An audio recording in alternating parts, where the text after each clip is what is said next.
jump into, oops, you know what I forgot to do? I forgot to share the screen. Anyways, colonization. Why colonize? What are colonies? Okay, basically colonies are territories off the mainland, okay, of a country that the country uses for its own purposes. Colonies are established to help a country develop more wealth, primarily.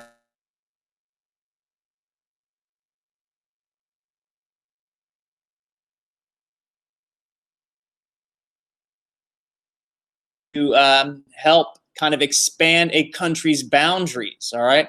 If you're a little tiny island of England, there's only so much land that you can get in a land war. However, okay, if you decide to go out and colonize areas, undeveloped pieces of land, all of a sudden your reach can go from your little tiny island, okay, to a worldwide global presence, which the British will do in good which the British will do in good time, all right? So we do that. Back in the days that we are talking about, the 1600s, the 1700s, in the early 1800s, okay, European leaders are going to be the ones that are going to push this thing primarily. And it's not just England that's going to be on the tear. It's not just going to be Spain that's going to be on a tear. It's going to be Portugal, France, the Dutch. Everybody is looking at North and South America as a wide open land grab. We are going to go for it. Now, the Spanish, when they went and colonized, they were colonizing, or they were led, or they were, I'm just going to say led. They were led by the king, essentially, in that the king fronted all the money, okay? He sent people out to go ahead and explore these new lands, and the people that were doing the exploration and setting up the colonies, they could build wealth, okay? But the majority of the wealth went back to the king. The majority of the wealth went back to the king. He's saying, I'm taking all the risk by building these ships, providing these ships, giving you military support, okay? I should get back a greater bit of the wealth. And that's the same way it is with businesses anymore. Whoever puts in the most money, okay, as an initial investor in a corporation, they get the biggest payout. They're saying, I'm putting forth the most capital. I'm buying the buildings. I'm buying the machines. If this thing really takes off, I should be the one that gets the most money. And that's the method and model that the Spanish used as they were working on their early colonization period, all right? The British, on the other hand, are going to take a separate approach. They are going to use what is known as a joint stock company. A joint stock company. That's one of those words that you'll need to know. Joint stock company, JSC, all right? And basically, when the idea came up to colonize an area or to send out groups to start colonization, all right, it's not going to be the king necessarily that is taking the lead role in this. A couple of folks will get together and say, you know what, we think we can make some money in this new land. Why don't we pull our resources, okay, form a corporation, a joint stock corporation. Everybody puts in something, okay, and as the colony grows, we'll be able to extract that wealth. We'll make the wealth off that colony. Now, since the king is the overall overlord, overseer of the country, all right, you got to go to the king to get permission to do this. You can't just take off and say, I'm going to go do some colonization. No, no, no. Okay, you've got to ask the king. And the king will say, yep, that's cool. In fact, since you are my subjects, okay, and you will need some support from me, okay, a little bit, not a lot maybe, I get a cut of the action. I get a little piece of the action. Now, this is great for the king. In fact, let me stop and go ahead one thing. Or think about it question. What would be the benefit of having a joint stock company system to a monarch or a king? All right. I'm going to give you the answer right now. As a king, you don't have to take on a whole lot of risk. It's the investors that are taking on a whole lot of risk, okay? Yeah, you've got to put a little something into the game, but not as much as a Spanish, all right? So you're digging deep, deep, deep into your treasury to fund a whole lot of exploration, okay? You're just taking a little bit at a time, a little bit at a time, a little bit at a time, okay? But you are getting that money back and then some, all right? So you're just making a small investment, but you're getting a big return on it. So the stockholders in a joint stock company are going to get 4/5 of everything, all right? And the king is going to get 1/5. He may not put in 1/5 of the money, but he's getting 1/5 of the return on that investment. Okay, so it works out really well for the king and allows him to have folks go out and do a lot more exploration than the Spanish. And eventually the Spanish will get into a situation where they don't kill themselves, but they essentially go bankrupt using their methodology. All right. So early exploration in the Americas by the British. Okay. 1584, Sir Walter Raleigh receives permission from Queen Elizabeth. She was there before the king, to attempt to colonize the New World. All right. His new first place is going to be an area known as Roanoke, Virginia. Okay. And things ain't going to go all that well. Okay. He's going to make it over there. They're going to set up a small colony. He's going to hang out for a little bit. Then he's going to go back to England. And while he's away in England, telling the queen, hey, this is a great thing that's happening, a little war kicks off. All right. And during this war period, the British are not able to send more ships back over to the Roanoke colony. All right. Not able to help resupply, not able to check on them, not able to send more people. And when they finally do get a chance to get back over to where that colony was, they are gone. Okay. Not a soul is left. The only kind of clue as to what happened to these folks is carved on a tree, and it's because Croatan. All right, Croatan. What the heck does Croatan mean? I don't know. Nobody really does. Okay, there were some beliefs that it may have been been a reference to the natives that were living in that area. Okay, and a lot of folks believe that the natives that were part of that colony, all right, just kind of intermixed with the Native Americans and kind of just were assimilated into the local tribes, basically. Okay, nobody knows. If you read Abraham Lincoln Vampire Slayer, good book by the way, it has another story that about what happened to the folks on that colony, the lost colony of Roanoke. Anyway, so the first attempt of the British here in North America, not so good. Okay, not so good at all. But what the heck? Let's give it another go. There's got to be a chance for us to make some money over here. And they tried it again. The second colony, all right, our first colony, Roanoke, you'll need to know that. Second colony, Jamestown, definitely need to know that, okay, is going to be our second attempt to colonize in North America. Established in Virginia, 1607, another joint stock company, all right. Investors from around England are getting together.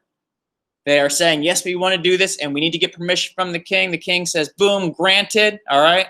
They pull themselves together and sail out from England to the New World, 100 people, and they land. They set up a little tiny fortification, all right. And the first thing they do after that is like, gold, we're out here. We're going to try and find gold. That's our purpose. The people that came over, okay, some of them were the actual investors. Frigadiggy, I ain't got nothing to do over here. Let me try and invest in this thing, go over there and make me some gold, okay? They were thinking that they were going to find gold. In fact, they had gold fever, all right? They spent most of their time digging and hunting for gold. Wasn't a lot of gold in that area, and so folks are going to get more and more desperate. So these guys, they come over here with limited supplies, all right? Limited supplies.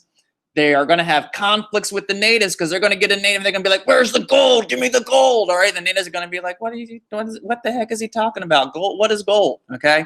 They're going to have that stuff going on.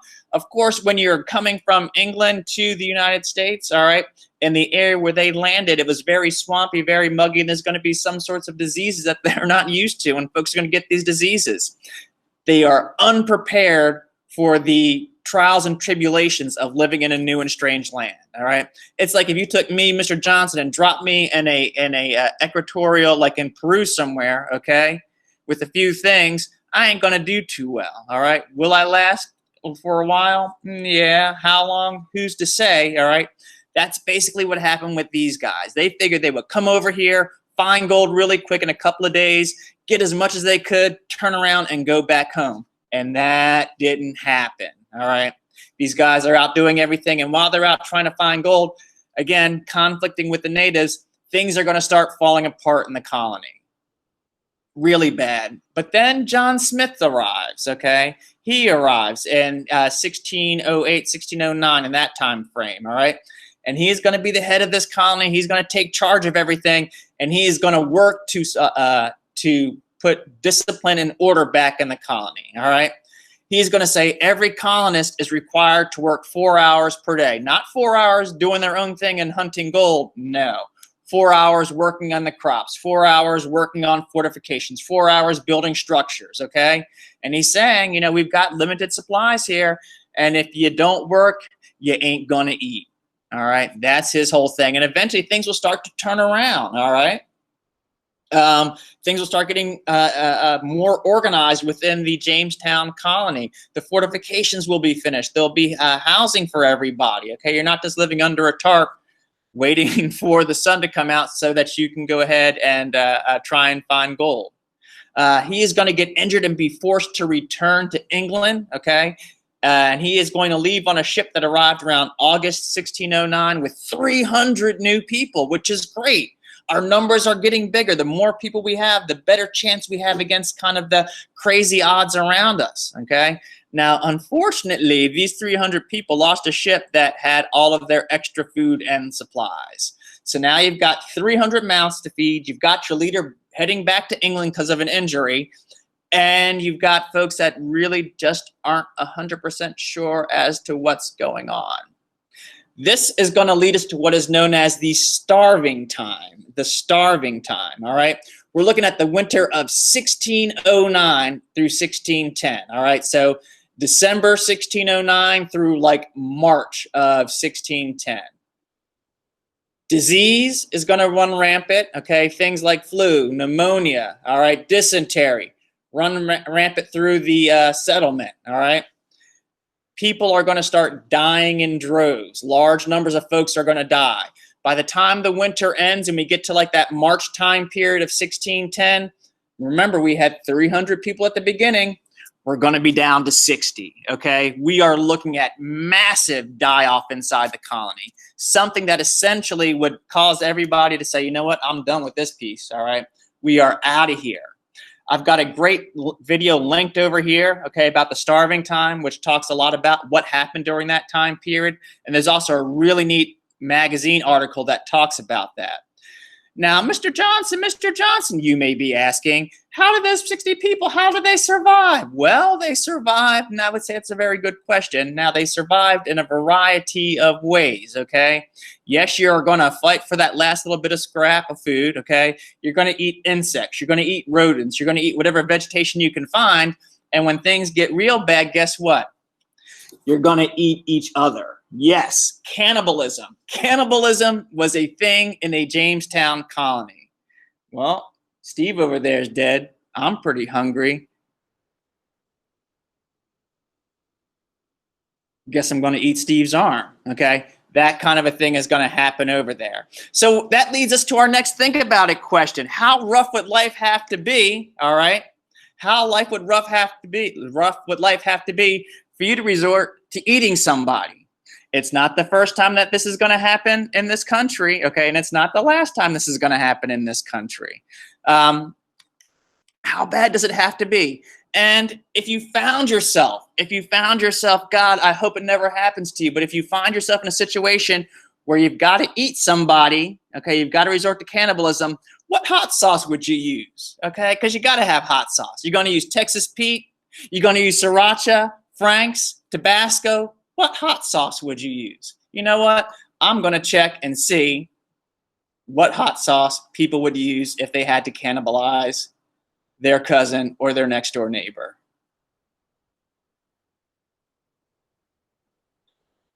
Don't tell me only one person. Texas Pete. Tabasco, Texas Pete. All right. You can tell we're Southerners because it's like Texas Pete and Tabasco. Texas Pete and Tabasco. Those things rule the day. I'm with you on the Texas Pete, though. Faux show. If you were Miss Love, if you guys have ever had Miss Love, she's a Frank's person. She's like, Frank's, I put that thing on anybody. Even my son, or not my son, even my dad if I had to. Okay, so that's how it would go. All right. Let's finish up. So we get through this harsh period where we have to eat somebody to survive, all right? Smith comes back, sees what's going on, and it's like, holy moly, okay, we've got to restore order. And they're able to restore order. They're able to kind of get themselves together that spring of 1610, all right? And something else is going to happen during this time period. They're going to see the natives. They're going to be kicking back and relaxing, smoking this, this plant, and it's not marijuana. They're going to be smoking this plant, and the farmers are going to be, and the colonists are going to be like, "Hey, what's up with that?" And the natives are going to be like, "Oh yeah, you just kind of kick back and relax." And so the settlers are going to do the same thing, and they're going to say, "Wow, this plant is pretty good. The smoking thing ain't so bad, ain't so bad." And they're going to export this tobacco back to England. All right, hey guys, we got this thing called tobacco. You can sit back and smoke it. It's great. You'll love it. Okay, and guess what? The people love it. All of a sudden, it becomes a major demand, okay, for the Jamestown Colony to produce tobacco. And that's how eventually they will make their money, is through farming. No gold, okay? Farming, tobacco in particular. And eventually they're going to get a new type of tobacco seed from the West Indies, which is even hardier than that which the natives were using, okay, and easier to cultivate. And it's just going to be on, basically. They're going to start growing and growing and growing. Well, the more you grow, okay, the bigger your farms get, the more people you're going to need to manage these farms. Not even manage per se, but to grow crops, because cropping, or farming rather, is a labor cropping. It's a labor-intensive practice. So you need people to do that. One person can manage maybe 10 acres by themselves, maybe a little bit more, all right? But you need to get 50 acres, 60 acres, so you need all these extra hands out there. So what we're going to start doing is convincing people to come to North America, all right? They're going to create what is known as the headright system. The headright system, the headright system. And it's basically, yes, you need to know that word, it's an incentive program. It's saying, hey, you average everyday English American person, or English person who living in England will never own land, okay, who will probably never get above their current social status, who is maybe a dirt farmer or a ditch digger right now. Here's an opportunity for you to get from England over to the New World, all right, and get 50 acres of land. 50 acres of land. Whoa, somebody's saying 50 acres of land, that's a lot of land. How do I do this? Well, you just got to sail across and you can get it. I've got no money. I've got no money. How can I do this? I've got no money. Well, not a problem. We can set up a system known as indentitude. You're an indentured servant, all right? You'll go over, you'll be sponsored by a farmer who's already over there in North America, all right? They will pay your passage over. You'll work for them for 5 years, and after that 5 years, your debt has been paid, and bang, you can go and get yourself some land. And folks are going to be like, frigga-diggy, this is great. I'll work for 5 years. I'll learn everything there is to know about growing tobacco, and then start my own plantation, my own farm, okay? And that's what folks are going to start to do.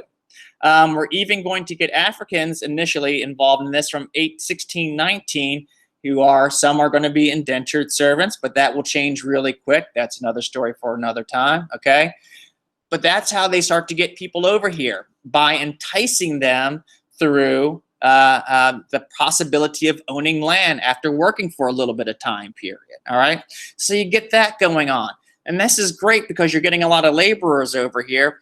But, you know, these colonies also want to attract smiths, okay, people with skills, various woodworkers, carpenters, okay, those kinds of things. So they recognize that, yeah, that land aspect is pretty good, but nobody wants to live in a crazy, lawless society. We know those people in Jamestown, if things get tough, are going to eat each other, you know, with some Tabasco sauce or some Texas Pete or whatever. We need to have an established government over here in order to attract a different class of individual. And that's what the Virginia company is going to do. The Virginia Joint Stock Company is going to do, okay? They're going to create a government here. The Virginia House of Burgesses, as a matter of fact, is going to be the first government here in the Virginia colonies. All right, first government in North America, really. And what they are going to do with this Virginia House of Burgesses is it's going to be set up really neat, okay? You're going to have the governor of the colony who's at the top of the pyramid. He's just the top. Nothing you can do about him. He's appointed by the king. But that House of Burgesses is going to have two chambers, okay? Two chambers. One, okay, which is sort of like a House of Lords, all right, a higher level chamber. And the other side is going to be a chamber that is made up of people from the colony, the average everyday person, okay? I own a farm. Guess what? I get to be a part, I can run to be a member of the House of Burgesses and have a say on how the colony is governed. So now these folks that are coming over here, it's like, wow, I have a say to some degree as to what my colony does and how things go. And it's going to attract another group of individuals to come over here who maybe didn't think that they would have wanted to do this, 15, 10 years ago, or whatever the case may be. I ain't going over there. That's crazy. Well, they've got a little government. I can have a say in the government. This is great. And people could vote for those members in the House of Burgesses. You could vote providing you owned land, all right? If you're an indentured servant and you came over and you did your time and couldn't scrape up enough money to get you some land, you're out of luck, all right? You're out of luck. All right.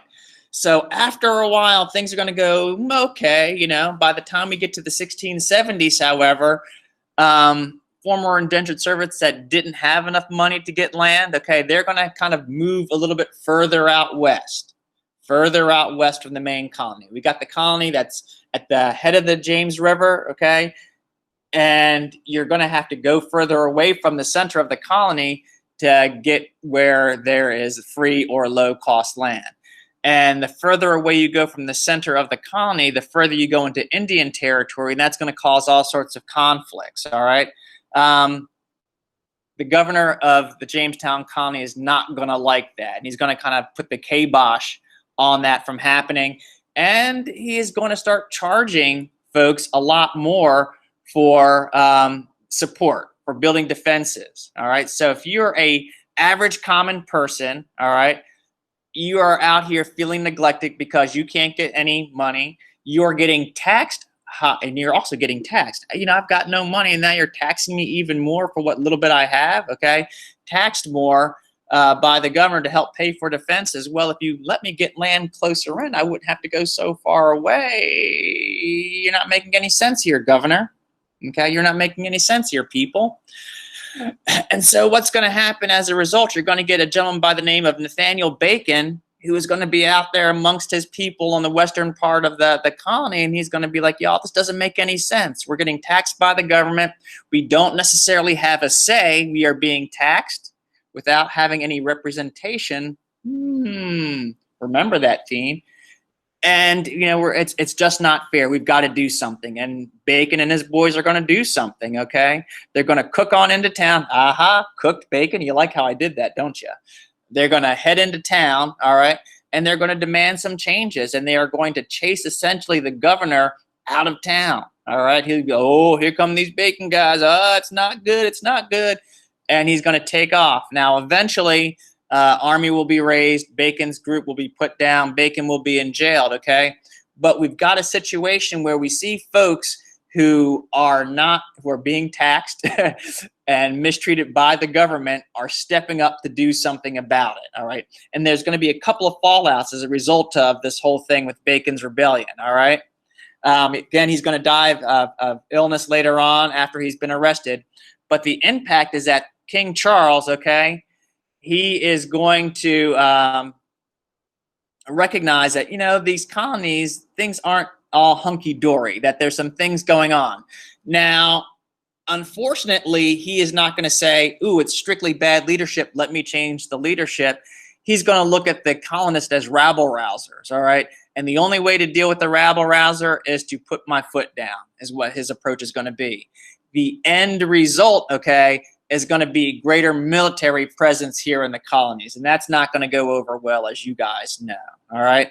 I hit my little button to see if there were any extra slides in there. And guess what? There are not, which means we have come to the end of today's lesson on the early Jamestown colonies. Yay! We are happy to be done. We are happy to be done. All right.